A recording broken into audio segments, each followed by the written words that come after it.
Assalamualaikum warahmatullahi wabarakatuh. Salam sejahtera bagi kita semua.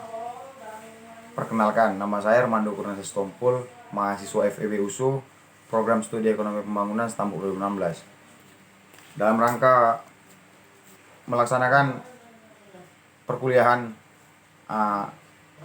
mata kuliah Ekonomi, Koperasi, dan UMKM, saya akan memaparkan tentang definisi dan kriteria daripada UMKM.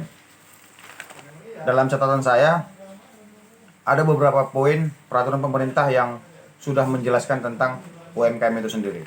Yang pertama, Keputusan Menteri Keuangan nomor 316/UMK titik 616/1994 keluar pada tanggal 27 Juni 1994.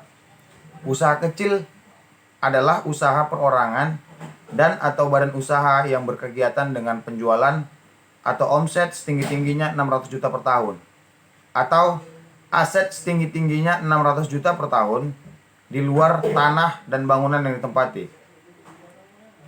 Kemudian jika mengacu pada Undang-Undang Nomor 20 Tahun 2008, yang dimaksud dengan usaha mikro adalah usaha perorangan dan atau badan usaha perorangan yang memenuhi kriteria. Yang dimaksud dengan usaha kecil adalah usaha ekonomi oleh perorangan dan atau badan usaha yang bersifat otonom, bukan perusahaan anak atau cabang dari perusahaan yang dimiliki atau dikuasai oleh bagian langsung atau tidak langsung dari usaha menengah atau besar.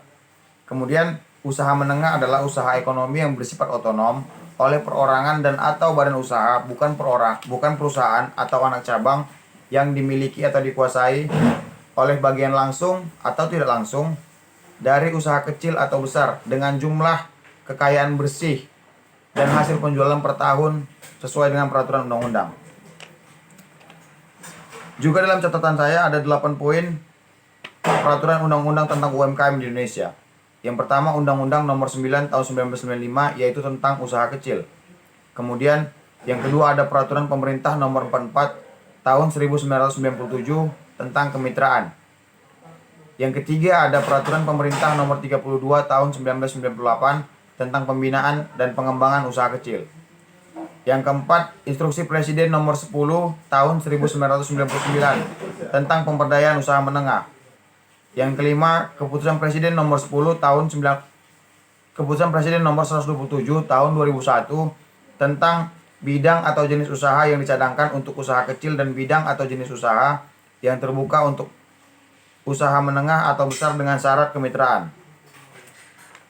Yang keenam ada Keputusan Presiden Nomor 56 Tahun 2002 tentang restrukturasi kredit usaha kecil dan menengah.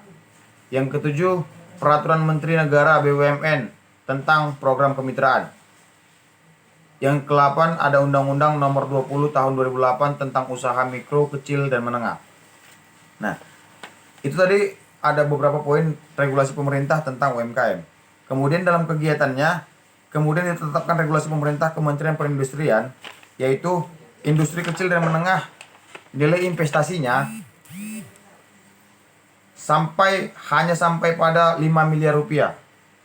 Kemudian usaha kecil perdagangan dan industri aset tetapnya harus kurang dari 200 juta rupiah dan omset per tahunnya kurang dari 1 miliar rupiah.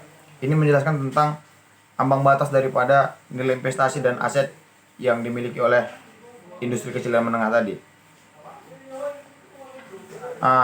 Itu tadi tentang definisi dan kriteria untuk UMKM di Indonesia. Kemudian yang terakhir saya akan sampaikan ukuran atau jenis kewirausahaan atau tahap usaha. Ukuran yang pertama ada self employment perorangan, kemudian self employment kelompok, kemudian industri rumah tangga. Nah, dalam hal jenis kewirausahaan ada tingkat survival menurut ukuran. Yang kedua ada tingkat konsolidasi menurut penggunaan teknologi tradisional.